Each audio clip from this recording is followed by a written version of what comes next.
The hiss of the bus doors barely masked the driver's voice as it barked out over the sidewalk. "I don't lift people, old man. Either get on now, or wait for the next one." The morning air held the weight of exhaust and damp pavement. A line of passengers had already filed in, but one figure remained frozen at the base of the steps. Jason Keller, 82, leaned heavily on a weathered cane, one leg trembling beneath the faded hem of his olive-drab trousers. His right foot hovered an inch above the first step, as if he could will it to rise. He couldn't. The city bus loomed in front of him like a wall. Yellow paint chipped, engine idling. The driver's hand still on the lever that held the door open, his face flushed with impatience. Jason's breath rasped quietly through clenched teeth. He adjusted his grip on the cane, fingers stiff, knuckles chalk white with tension. The steel brace strapped under his pant leg dug into his thigh, biting deeper with each second he stood. Behind him, someone coughed. A child asked, "Why isn't he moving?" And their mother gently hushed them. "Move it or lose it, man," came another voice, lower, amused. A teenager snickered. Jason's foot dropped back down to the sidewalk. He didn't respond, just stared up at the steps, eyes unreadable, shoulders locked. The ache in his hip pulsed like an old alarm bell. He'd faced mortar fire in the Highlands with steadier legs than this. The driver rolled his eyes, tapping the dashboard. "This ain't a hospital van. Try again when you're not made of rust." Jason's cane slipped a half inch as the heel of his shoe skidded on the damp curb. The bus pass he held fluttered loose, a small rectangle of paper, now folded and damp, drifting down to the pavement. He bent slowly, painfully, the motion so deliberate it felt like a prayer, and retrieved it with shaking fingers. A puddle splashed behind him as the driver yanked the doors shut. The bus roared to life, pulled away with a sigh of release and a belch of smoke. Cold mist sprayed Jason's pants as the tires churned through gutter water. He stood alone at the stop. No one spoke. A few eyes lingered, but none stepped forward. The world continued around him like a tide, indifferent. 2 blocks away, the engine of a police cruiser idled. Its headlights caught the edge of Jason's profile, the way he exhaled, slowly, like a man choosing not to fall. Inside the cruiser, someone was watching, and they hadn't come here by accident. If you believe every veteran deserves respect, please subscribe, because every view helps this message reach those who need it most. The bus was long gone now, swallowed by the early morning traffic, its tail lights blinking like afterthoughts. Jason Keller remained where it had left him, leaning lightly against the rusted frame of the city transit sign. The morning sun hadn't fully broken through the clouds yet, and what light there was hung cold and metallic, reflecting off puddles and the windows of passing cars. Wind tugged at the bottom of his field jacket, lifting the frayed edge just enough to show the corner of a patched pocket. He pulled it down with a practiced hand, slow and steady, not from pride, but habit. A bead of sweat traced the crevice behind his left ear despite the chill. The pain in his leg was no longer a flare. It had settled into a dull, gnawing ache, like something chewing through bone from the inside out. Jason tilted slightly and looked down at the cracked sidewalk. His bus pass, crumpled and damp, sat folded in his hand. He smoothed it against his jacket with the back of his knuckle, straightening it one corner at a time, as if it mattered. He adjusted his cap next. It was an old one, the fabric gone soft from years of sun and rain. The emblem had long since faded, but the ghost of it remained. The eagle still visible if you knew what to look for. The cap sat low on his brow, casting shadows over eyes that had seen more years than most of the city's population. His hands, veined and gnarled, rested momentarily on the top of his cane. The walnut wood was polished smooth where fingers had gripped it thousands of times, each groove like the rings of a tree. This stop, this hour, this ritual, it was part of his life, like brushing teeth or tying shoes. Every Thursday without fail, Jason took the Route 14 bus 4 stops south to the Veterans Affairs Medical Clinic. It wasn't fancy. The building always smelled faintly of Lysol and loneliness. But it was where he could refill his medications, check in with the nurse, and speak, if he wanted to the psychologist about the nights that still woke him up sweating. 12 years now. Every Thursday. Same stop, same time. Jason took one last look down the street, where a new bus might eventually appear, but he didn't move to sit. He remained standing, spine stiff, as if to remind the morning, or maybe himself, that dignity was not negotiable. An engine idled to his left. A garbage truck paused in front of a diner. The driver shouted something cheerful out the window to a waitress inside, but Jason didn't turn his head. He stared forward, always forward. Just like they taught him back in '67, back when his hair had color and his knees didn't scream with every step. Jason Keller had fought in Vietnam, Silver Star, wounded during the Tet Offensive, 3 days into the assault on a village that no longer existed. His right leg had taken shrapnel from a mortar blast. The doctors told him he'd never walk again, but Jason had other plans. He didn't do pity. He'd walked out of that hospital with a crutch and a grimace, and never let anyone carry him again. Now, that leg wore a brace, wrapped beneath fabric and memory. Each step was a negotiation, a bargain between endurance and pain. But every Thursday, he made it to the stop, not because he had to, because it mattered. He looked across the street at a row of shuttered storefronts. The flower vendor's stall was already open. Colorful buckets sat in metal racks, roses, carnations, sunflowers, glistening with the last of the morning's dew. The vendor, a thin man in a heavy jacket, barely looked up from his cash drawer. He never did. Jason gave him a small nod anyway. Courtesy didn't expire with age. A city worker walked by briskly, brushing a street broom across leaves.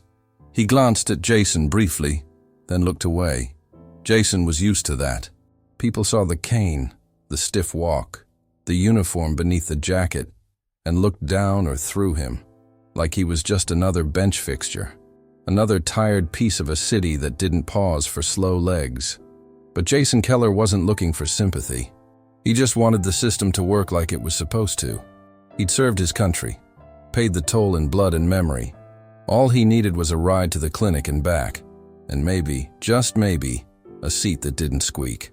Behind him, the wind picked up. A faint crinkle echoed from the edges of his pass as it fluttered again. Jason folded it once more and slipped it into his jacket pocket. Then, without a sigh, without a grunt, he leaned forward and began to walk, slow, deliberate steps toward the edge of the curb, where the traffic light blinked red. But this Thursday would be different. And not just because of the driver's words, because someone else had seen what happened. And someone had decided, enough was enough. The morning began the way it always did, with silence. Not the peaceful kind that cradled dreams, but the brittle, empty sort that settled in small apartments with thin walls and old heating vents. Jason Keller sat at the edge of his twin mattress, both feet planted flat on the cold linoleum floor. He didn't shiver. He just waited, giving his bones the few extra seconds they now required to remember how to hold him up. The sunlight that slipped between the blinds painted thin stripes across the wood-paneled wall. It wasn't a warm light, but it was honest. Jason reached down, his back groaning in quiet protest, and lifted his steel leg brace from where it sat leaning against the nightstand. He laid it across his lap, running one calloused thumb down its worn strap, inspecting it the way a soldier might check his gear before dawn.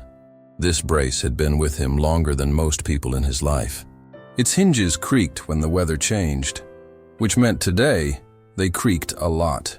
He dressed in order, as he always did. Undershirt, long-sleeved button-up, pants, belt. His hands moved slowly but with precision, like habits carved in granite. Once his trousers were on, he fitted the brace to his right leg and cinched the strap until it hugged tight to muscle and bone. It pinched. It always did. But pain was a familiar tenant in his mornings. He stood carefully, tested his balance, then reached for his cane. The cane was older than the apartment. Walnut, polished by time and sweat, with a carved eagle at the handle that had long since smoothed into anonymity. He leaned on it lightly, not for pity, but partnership, as if it were an extension of himself. From a drawer near the sink, he pulled a note, folded in 3, creased at the edges, written in faded ink. Ask Dr. Ellis about nerve pain meds. Refill for blood thinner. Follow up about hearing test. He tucked it into his chest pocket, alongside the laminated bus pass he would later smooth out with military precision. Before stepping outside, he opened a small tin by the door and extracted one last item: his cap. The fabric was soft from years of wear. He held it a moment before placing it on his head, aligning it with the kind of exactness only former soldiers knew. The front bore the outline of a military insignia so faded it looked like a whisper. Still, he wore it every Thursday. Outside, the air was damp and heavy with the smell of wet concrete and city morning. A dog barked in the alley 2 buildings down. Someone yelled something about rent from a 3rd-floor window. Jason paid it no mind. He took his first step, slow, measured, and began his walk to the bus stop.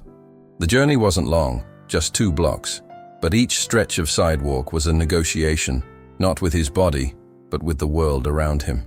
Cars zipped past with disregard, kicking up splashes from street puddles. A cyclist cut too close to the curb and nearly clipped his cane. Jason didn't flinch. He kept walking, but his knuckles whitened around the handle, and he had to steady himself at the next lamppost before continuing on. He passed the corner bakery. The aroma of yeast and cinnamon drifted out from under the half-lowered gate. A young employee was dragging a garbage bag to the curb and didn't make room for Jason to pass. Jason sidestepped into the gutter. His bad leg nearly gave way. The incline made the brace shift, but he caught himself with the cane and continued. Halfway down the block, he passed the florist's stand. Buckets of roses and baby's breath lined the sidewalk in plastic tubs. The vendor was a quiet man who rarely spoke. Jason nodded once, but the man kept arranging bouquets. Whether he didn't see or didn't care, Jason couldn't tell. He didn't hold it against him. By the time he reached the stop, Jason's right leg was buzzing with heat and numbness. He found his usual spot, not on the bench, but standing just beside it, between the rusted trash can and a light post wrapped in faded flyers. He never sat, not unless the pain turned from a murmur to a scream. There were already people gathered. A teenage boy, hoodie pulled tight, earbuds in. A woman in scrubs sipping coffee and scrolling her phone. A young man with a rolling suitcase, impatiently checking his watch. None of them looked at Jason. They had their own destinations, their own urgencies. But one by one, as the minutes passed, more gathered. The sidewalk grew crowded, and the space around Jason seemed to shrink. The teen stepped forward first when the bus turned the corner. Jason shifted, giving him room. Then the man with the suitcase edged ahead. No words, no glances, just motion. As the bus slowed to a hiss, a third commuter, a woman in high heels, moved past him so close her purse struck his elbow. She didn't apologize. Jason said nothing. He didn't raise a hand or clear his throat. He waited. The bus groaned as it came to a halt. Its doors folded open with a squeal. The passengers surged forward. Jason remained still for a moment, then lifted his cane and began his slow approach. His pace was deliberate, not from fear, but necessity. He had learned long ago not to rush what could not be rushed. "Move it, Grandpa," the teen mumbled under his breath. Not loud enough to start a fight, but just loud enough to make sure Jason heard. The words hung in the air like a stale scent. Jason didn't react. His gaze stayed on the steps of the bus, which were still 10 feet away and closing fast. The driver watched from behind his mirror. His jaw shifted slightly, a single muscle tightening. Then he turned away, pretending not to see. Jason's hand brushed his chest pocket, where the corner of his bus pass and the folded note peeked out. Just beneath that pocket, stitched into the inside lining of his jacket, was a faded patch, a triangle of red and gold that once signaled his unit, his pride. He laid his hand flat over it for just a second. Then he took another step, and another, until the day caught up with him in the worst way. The bus had vanished around the corner, leaving behind a trail of diesel smoke and ripples in the curbside puddles. Jason stood alone on the sidewalk, one hand still resting against the faded metal of the route sign. His cane was planted firmly in a slick patch of sidewalk, the rubber tip slightly askew. The sidewalk had gone quiet, save for the occasional honk from passing cars and the distant wail of a siren bouncing off the buildings. His body tilted ever so slightly, right leg bearing more weight than it should. He did not curse. He did not grimace. He simply adjusted, like he always did, until the pain settled into something he could carry. Behind him, footsteps approached. A young woman, early 30s, with a child tucked under one arm and a diaper bag slung over the other shoulder, paused nearby. She looked between Jason and the empty road, then at the wet edge of his trousers and the tight angle of his posture. She hesitated. Then she spoke. "Sir, do you want me to call the bus company? That wasn't right. You shouldn't be left like that." Jason turned his head slowly. His voice came out quiet, but steady. "No need for all that. It's not the first time." Her mouth parted slightly, eyes softening. But before she could say more, another voice cut in from behind.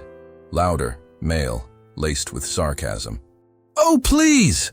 the bus driver from earlier barked, stepping out of a corner convenience store, coffee cup in hand. "What's next? A wheelchair ramp at every light post? This ain't the army, lady." He should have moved faster. Jason's gaze fixed on the man. Their eyes met only briefly. The driver didn't flinch. He took a long sip from his coffee, then turned his back and leaned against the wall, staring out at the street like nothing had happened. The young woman's face flushed. She looked at Jason again, her lips pressing into a thin line. She opened her mouth, maybe to protest, maybe to console. But Jason was already shifting his cane. "No sense in standing here," he murmured, almost to himself. He took a step, then another, heading toward the intersection as if he had somewhere more important to be than humiliated in front of strangers. His movements were stiffer now, more mechanical. A man folding inward against a blow no one had seen but everyone felt. The child in the woman's arms looked over her mother's shoulder, watching Jason shuffle away with quiet, open eyes. Further down the block, a group of teenagers sat on a low wall outside the gas station. One of them had filmed part of the encounter on a phone, snickering. Another elbowed him, pointing after Jason. "Bet he used to play army in the backyard or something," one muttered. "That dude ain't fought a day in his life." Laughter followed, not loud, but sharp enough to cut. Jason heard it. He didn't turn around. His pace remained slow, steady, deliberate. He reached the crosswalk, the white lines on the asphalt slightly worn, the pedestrian light ticking down with a mechanical stutter. He stood at the curb, gripping the handle of his cane as if it were the only solid thing in a world gone soft around the edges. A bus rumbled down the street, not the one he had missed, but another on a different route. It slowed as it approached the light, and for a moment, Jason looked up, perhaps out of instinct, perhaps out of hope. The bus rolled past. The driver looked directly at him through the side mirror and kept driving. Behind Jason, the group of teens had fallen quiet. The woman with the stroller had disappeared inside the shop. The air was heavy now, like everything around him had taken on the color of wet concrete. A car sped by, splashing water that struck the edge of his coat. He did not move. Across the street, 2 shops down, the door to a parked police cruiser opened, and the engine idled low, like a dog waiting for its command. The officer hadn't spoken yet, hadn't moved. But Jason was no longer invisible. Somewhere behind the tinted glass, someone had seen enough. The light changed at the crosswalk, but Jason didn't move. His eyes remained fixed on the far curb, as if measuring a distance longer than the pavement between him and the other side. A truck thundered past, its brakes hissing in protest, shaking the window glass of the corner bakery. The wind stirred a paper coffee cup near his shoe, pushing it in slow circles until it rolled off the curb and vanished under a parked sedan. He reached into the left pocket of his jacket and withdrew a small silver object, square, scuffed, and smooth at the edges. It was a pocket watch, Not an expensive one, just old. The clasp stuck for a second before it popped open with a soft click. Inside, the hands ticked faithfully over yellowed numbers, but it was the opposite side he stared at. A photograph, barely the size of a matchbox, rested behind the crystal pane. The colors had faded, washed out by years of sweat and time, but the image was still clear enough. Two young men in jungle fatigue stood shoulder to shoulder in front of a sandbag wall. One of them had a cigarette tucked behind his ear. The other wore the cockiest grin the camera had ever seen. Jason stared at them like he was looking through a window he could never open again. His voice came low, raspy, almost inaudible. "We keep moving, don't we, Ed?"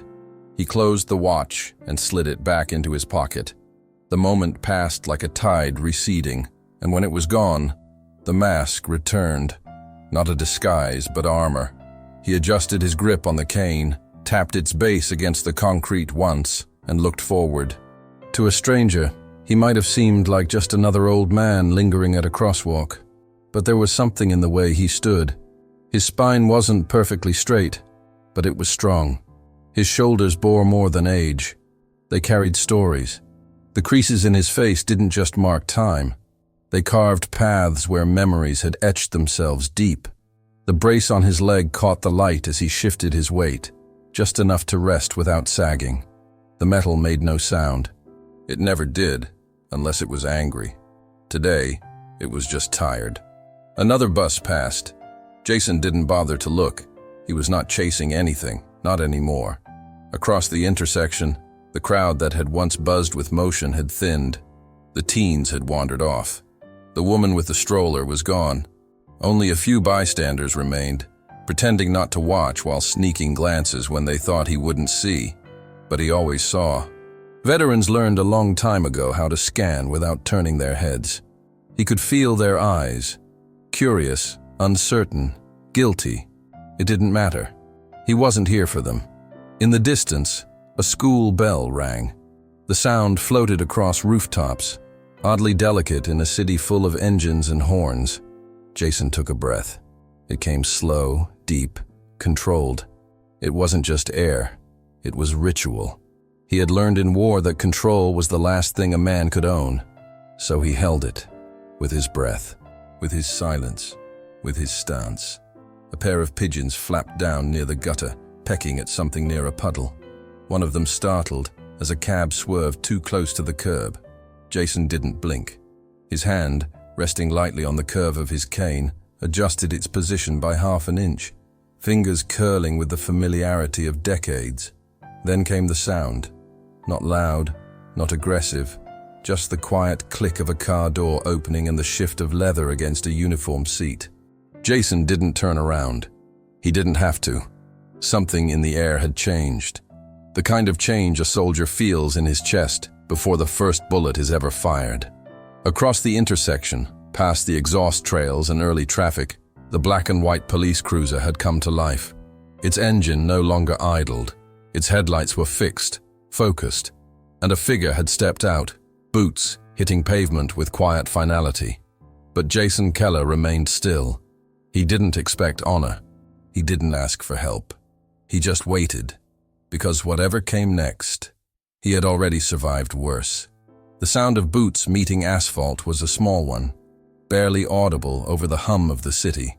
But to Jason it cut through the morning like a call sign in the dark. One step, then another, slow, measured. Not the hurried stomp of authority trying to make a scene. This was something else. A rhythm he hadn't heard in years, but still knew down in the marrow. Jason didn't turn his head. Not yet. But his grip on the cane softened slightly, as if the weight he'd been carrying had just shifted without being asked. Officer Romero came into view from behind the cruiser, not in a rush, not seeking attention.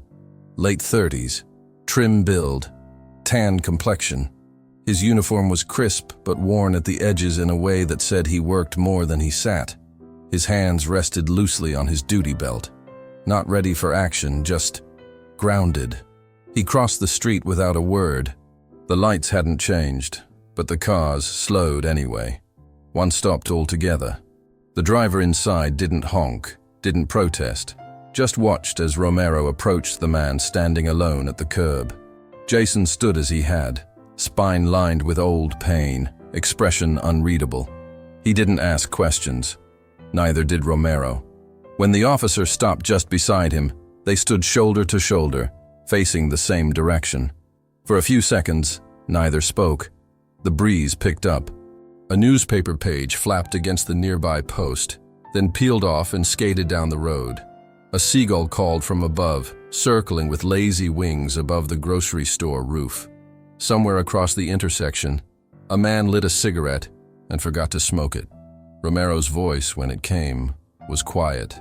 No radio crackle, no posturing, just calm, personal tone, almost like a memory stepping into the room. "Sir, you headed to the Veterans Clinic?" Jason nodded once, slowly. No need for details. No room for shame. Romero didn't ask for credentials, didn't inquire about what had happened with the bus. He had seen enough, heard enough, and most importantly, understood enough. His next words came even softer. "Mind if I walk with you?" Jason didn't answer at first, but the faintest turn of his head, not a nod, just a tilt, said everything. Romero stepped a half-pace closer, placing himself to Jason's weak side without asking. He didn't offer an arm, didn't presume. He simply adjusted his stride and mirrored Jason's pace as the older man took his first step into the crosswalk. Together, they walked, side by side. No hurry, no ceremony. As they moved through the white lines, cars began to stop in both directions, one by one, like something unspoken had passed through them. Not everyone knew why they stopped, but they did. A bus driver further down the road stood up from his seat, hands on the wheel, watching. Romero never broke stride. He matched Jason's pace, a pace shaped by steel, bone, and years, like a man keeping time to a slow drum. At each step, Jason's right leg clicked faintly beneath the fabric of his trousers. Romero never looked down. He didn't have to. Jason didn't speak. His eyes remained on the horizon. But beside him, he felt something he hadn't felt in a long time. Cover, not protection, presence. They reached the opposite curb, just as the light changed again, though by then, traffic had come to a full stop anyway. Romero walked with him past the flower stand, past the bus shelter, past the crowd pretending not to notice. Only when they reached the small bench beside the parking meter did Jason stop. He didn't sit. He simply looked out over the street like a soldier on watch. Romero stood beside him, arms relaxed, gaze steady. He hadn't come for show. He had come because sometimes a man recognizes the weight another carries and silently chooses to carry part of it. The city moved as it always did. The traffic lights cycled from red to green with no regard for the people beneath them. Tires rolled over old asphalt. Engines murmured with the steady hum of habit. Pedestrians checked their phones. Coffee cups steamed. Life, in its usual motion, barely registered the two men standing still at the curb. Jason remained upright, his cane planted like a flag. His eyes tracked nothing in particular, a habit long ingrained from nights spent listening for movement in jungles where silence meant danger. His breathing was slow, controlled. Behind the mask of stillness was pain, both physical and older than his bones. Romero watched the light change again. He didn't ask questions. He didn't look for a crowd. His posture hadn't shifted since he arrived, open, grounded, unshaken. But in his chest, something had begun to burn. Not rage, not pride. Something quieter. A sense that the space around Jason had been allowed to shrink too long. That someone needed to hold the perimeter, not with volume, with action. A semi-truck growled past, its tires spitting mist from the road. Romero looked once at Jason. Not a signal, not a question, just acknowledgement. And then stepped off the curb. His boots hit the wet asphalt with soft authority. One step, then another. Into the lane of traffic without lifting his hand. Cars in both directions began to slow. A horn started to blare, then cut short as the driver saw the uniform and the expression behind it. Romero reached the center of the intersection. He turned toward the oncoming cars and raised one hand, not high, not theatrical, just enough. Traffic stopped. Every lane. The city exhaled. Romero turned and walked back the way he'd come, straight to Jason's side. He extended his right arm, not aggressively, not insistently, just an offer. A gesture wrapped in the memory of training. He stood still, arm extended, as if to say, "You lead, I follow." Jason looked at him for the first time, truly looked. His face was unreadable, but something shifted around his eyes. Not surprise, not gratitude, recognition. A shared language with no need for translation. He moved. The cane tapped forward, then the brace stepped in time. Jason took the officer's arm, not to lean on, but to walk with. One man tempered by years, the other still carrying his own weight of silence. Together they stepped into the street. A child pressed his face against a bus window, watching as the two figures crossed like something out of a history book. A food delivery driver paused mid-step, drink tray in hand. A man in a suit lowered his phone, forgotten in his palm. The world slowed. They passed the midpoint of the intersection. Romero adjusted his pace just enough that Jason didn't have to.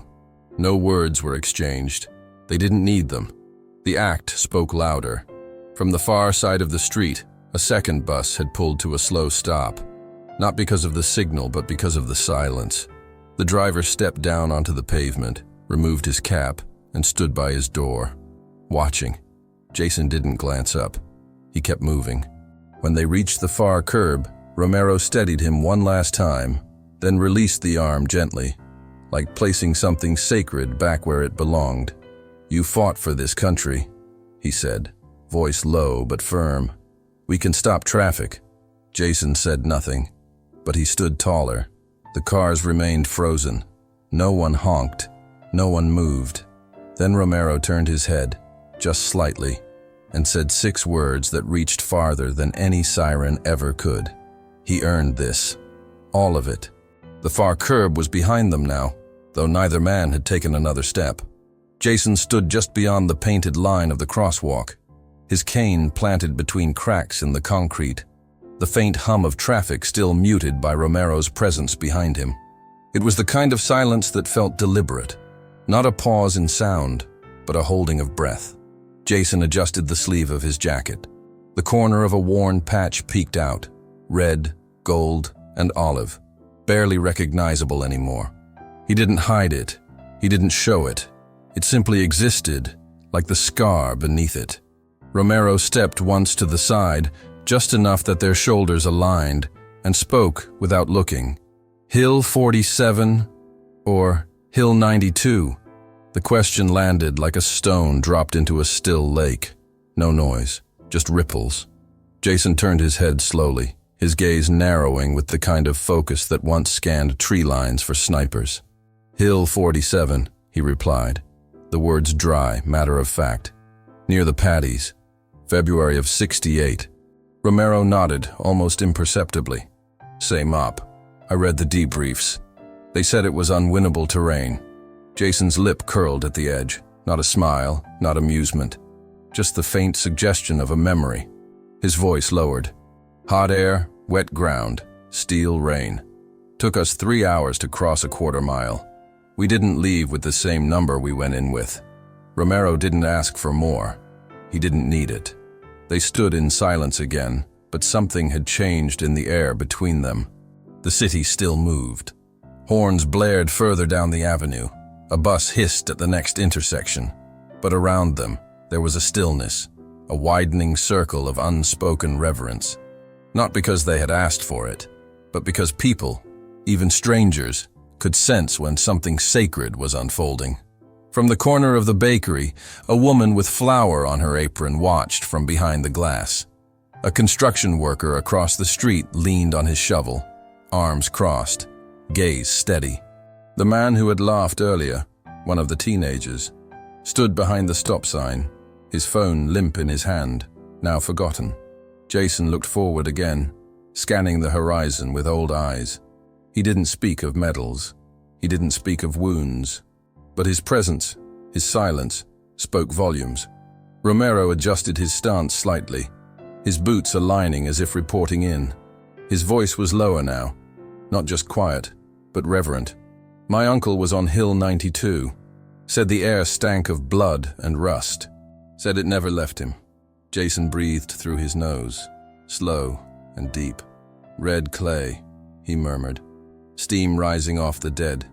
You could smell the rot before you saw it. He reached into his breast pocket again and pulled out the pocket watch, thumbing it open without looking.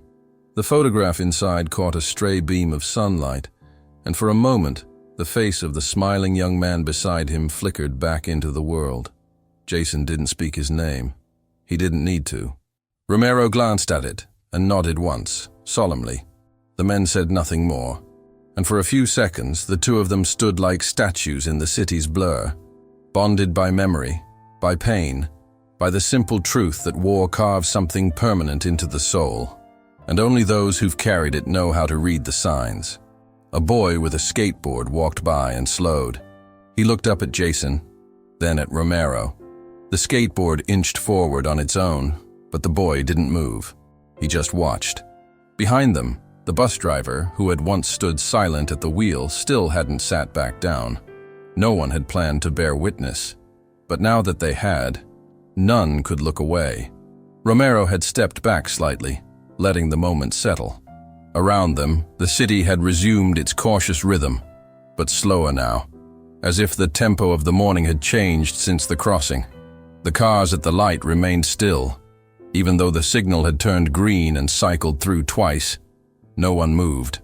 No one honked. The pedestrians who lingered no longer checked their watches or stared at their phones. Jason took a step toward the bench and then paused, as if calculating the cost. Romero noticed the hesitation and moved without a word, positioning himself nearby. Not hovering, but ready. Jason lowered himself slowly, with the careful choreography of a man who had measured every descent for the last 50 years. The bench creaked beneath him. His cane rested against his knee, one hand still curled around the eagle-shaped handle. Romero sat beside him, elbows on his thighs, palms folded. The stillness hung between them for a long breath. Then Jason spoke, not to fill the silence, but because silence had earned it. I used to carry 3 men on my back. The words landed with no drama, no emphasis, just truth. He didn't look at Romero. His eyes were far away now, beyond the streets, beyond the city, fixed on a memory painted in jungle green and clay red. Nam, 68. Tet offensive. We were cut off on the southern ridge. Mortars came down like fire ants. Sounded like God was breaking the sky apart. We dug in for the night, thought we were safe. We weren't. He paused, his thumb tracing a line across the inside of his palm, as if remembering the weight of something. First one I carried was Corporal Deeks. Shrapnel had taken half his back. He was crying for his mother, 21. I don't even know if he ever made it to base. Never got the word. A siren whined in the distance. Not close, not urgent, just part of the city's background noise. Jason waited until it faded before continuing. Second was Eddie, the kid from the photo. His voice cracked for the first time, just a hairline fracture. We swapped dog tags as a joke. Said if one of us went down, the other would get 2 pensions. He pulled the watch from his jacket again, opened it, and turned it in his hand so Romero could see clearly. His smile was crooked. Said the girls back home liked it that way. He bled out in my arms. Whole time he kept telling me not to cry. Romero swallowed but said nothing. Jason closed the watch gently and slid it back into his pocket like it was made of glass. The third one was me. He tapped his right leg once, a hollow sound beneath the cloth. Didn't carry myself far, but far enough.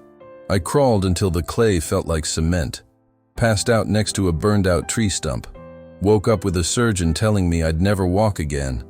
I didn't argue, just got up and proved him wrong. Romero finally spoke, voice low and firm. You're more than that, sir. Jason tilted his head slightly, waiting. Romero met his eyes. You're a walking monument. Jason didn't react, not visibly, but his breathing changed, just slightly. The kind of breath a man takes when something long buried has shifted an inch closer to the surface. A group of children walked by with backpacks, laughter echoing. One slowed down, sensing the stillness. She looked at Jason, then at Romero, and for a moment, didn't laugh. She just nodded, a small, instinctive gesture, then jogged to catch up with her friends. Jason leaned back slowly against the bench, the slats groaning under his weight. He looked out over the intersection, at the world still in motion, and the space he had carved into it by standing still. "I never asked for thanks," he said quietly. "Didn't serve for handshakes or free meals." Romero nodded. "But respect," Jason continued. "That's not a favor. That's a debt." He didn't speak with anger. He didn't raise his voice. But the sentence carried more weight than any speech could. Romero looked down at the sidewalk for a long moment, then reached up and tapped the mic on his chest. He said nothing into it, just activated the line. Somewhere down the block, a voice on the radio crackled back. And then, from across the street, the door of the bus company's office opened. A man in a reflective vest stepped out. Behind him, the driver from earlier appeared, shoulders hunched, face pale. Jason's story wasn't over, but the world was about to learn who he really was. The bus company office door swung fully open now, and with it, a breath of conditioned air rolled into the street like a sterile wind. A man stepped out first, late 50s, collared shirt, clipboard in hand, vest hanging loose at the shoulders. His name tag caught the sun, but the glare hid the words. He moved like someone who had spent too many years in middle management, trained to smile but not quite sure when to mean it. Behind him came the driver. His uniform was rumpled. The sharpness from earlier, the eye rolls, the dismissive tone, was gone now, replaced by a stiffness that had nothing to do with dignity. He walked slower than before, not out of humility, not yet, but uncertainty. Like a man who'd only just realized the storm he'd stepped into wasn't made of rain. Romero rose from the bench but didn't step forward. He folded his arms quietly, eyes steady, waiting, not pressing, just present. Jason remained seated. He didn't bother to adjust his posture or fix his cap. He watched the two men approach with the same calmness he'd carried through mortars and night raids. Nothing they said could touch what had already shaped him. But still, he waited, not for apology, for accountability. The supervisor reached them first. His voice tried for polite. "Officer Romero, Mr. Keller." He cleared his throat, glanced nervously toward the halted buses in the intersection, then back at Jason. We've reviewed what happened this morning, watched some of the video, heard from the folks at the stop. That behavior, it doesn't reflect who we are as a company." Jason said nothing. The silence stretched too long. The man shifted. "We want to make this right." Romero nodded once, his gaze hardening slightly. "What does that mean?" "In action." The supervisor licked his lips. He motioned to the driver, who took one reluctant step forward. His voice came softer than anyone expected. "I shouldn't have spoken to you like that," he said. "I didn't know who you were." Jason's eyes narrowed, not in anger, but precision. "I'm not famous," he said flatly. "You don't have to know someone's story to treat them like they matter." The driver looked down. Shame wasn't dramatic. It settled over him like wet ash. The supervisor straightened his spine. His next words came steadier. "Effective immediately," he said, glancing around the street. "We're implementing a priority boarding policy for disabled and elderly veterans across the city. All drivers briefed, no exceptions." He paused. "And drivers who mock or mistreat veterans, suspended. First offense." Romero met Jason's gaze, just long enough to read the flicker behind his eyes. Not satisfaction, not triumph, just a quiet shift. Like a man breathing in cleaner air after too long in the dark. A woman from across the street stepped forward, arms folded. "It's about time," she muttered. Not to anyone in particular, just loud enough to be heard. A few others nodded. A man with a grocery bag gave a small thumbs up. A teenage boy lowered his hood and tucked his phone away without looking at it. Then came the child. No one saw him approach until he was nearly beside Jason, maybe 7, baseball cap crooked, a toy soldier in one hand. He stopped at the bench's edge, looking up, wide-eyed, uncertain, reverent in the way only children can be when they don't yet know why they feel something important is happening. He raised his hand in a crooked salute. Jason looked at him, just looked, for a long time. Then, slow as history, he raised his own hand and returned the gesture, not with performance, with truth. The child beamed, then backed away, glancing once at his mother, who now wiped at the corner of her eye with the sleeve of her hoodie. Romero turned to the crowd.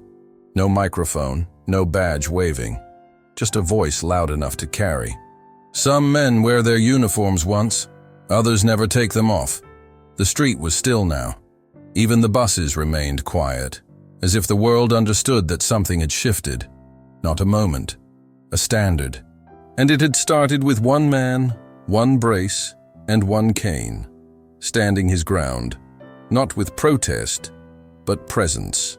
The following Thursday arrived with the same gray light that had touched the morning of the week before, the same low clouds, the same hum of early buses and wet pavement under tires.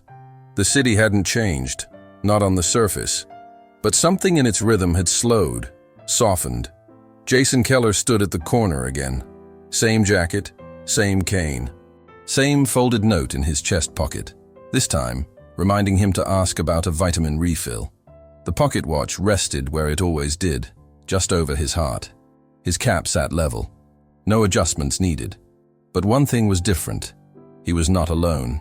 Officer Romero stood beside him, not in uniform today, but in a dark civilian jacket and jeans, hands in his pockets. No badge, no radio. Just a presence, a friend. The two men didn't speak at first. They stood at the stop as if it were a watch post. No fanfare, no gathering, just the quiet hum of companionship between two souls who had bled through time in different decades and still found themselves here, whole in ways others would never quite understand. The flower vendor across the street spotted them and lifted a small bouquet, carnations and baby's breath, wrapped in simple paper. He didn't say a word, just handed it over the counter with both hands. Jason accepted it without comment, holding it carefully in one hand while balancing his cane in the other. He didn't ask the price. The vendor didn't offer one. He carried the bouquet back to the bench, the same bench he once refused to sit on. But this time he eased himself down with less stiffness, less bracing, as if the burden had changed shape, or perhaps just no longer felt like it was his alone to bear. A new sign had been bolted to the side of the shelter above him. Fresh, clean, black lettering on white enamel. Veteran Priority Boarding Zone, in honor of Jason Keller, United States Army. Not flashy, not oversized, just there, permanent, real. A woman with a stroller approached and paused at the stop. She smiled. Jason nodded. The toddler stared at the cane, then pointed at the flowers. Jason offered the child a single stem, a red carnation, and the little hand clutched it like treasure. Romero sat down beside him. They finalized the policy yesterday, he said. Every driver signed it, no exceptions. Jason looked forward at the road. He didn't smile, but the corners of his eyes relaxed, just enough. Down the street, the bus came into view. Same route, same line, but a new driver. It pulled to a gentle stop, releasing a soft sigh of air as the doors hissed open. This time, the driver stepped down before Jason moved. He was younger, early 20s, clean uniform, nervous posture. His eyes found Jason's instantly, and his voice didn't waver when he spoke. "Sir," he said, "may I assist you aboard?" Jason studied him a moment, then nodded once. He stood with Romero's quiet support, not because he needed help, but because he accepted it. That, more than anything, was the change. Dignity wasn't pride that stood alone. It was truth shared without shame. As Jason stepped onto the bus, the new driver didn't rush him, didn't press, just waited. At the top of the steps, Jason turned briefly, looking back through the open doors. A small crowd had gathered across the intersection. Not filming, not clapping, just watching, respectfully, like witnesses to something worth remembering. Romero raised a hand in farewell, not a wave, but a small salute. One that didn't ask for a return, but received it anyway. Jason lifted his hand. Just enough. Then he took his seat, front row, window side, and placed the bouquet on his lap. The bus pulled away, and the city kept moving. But now, it remembered. Some wars don't end in the jungle. They end at a crosswalk, but the right people will always stand with you. If stories like this resonate with your heart, like and subscribe for more untold moments of honor and kindness. Let us know where you are watching from, and if this moment brought back memories you carry with you. The best way to honor their memory is to keep listening. Click on the suggested video now and we'll walk together through another untold chapter of courage and sacrifice.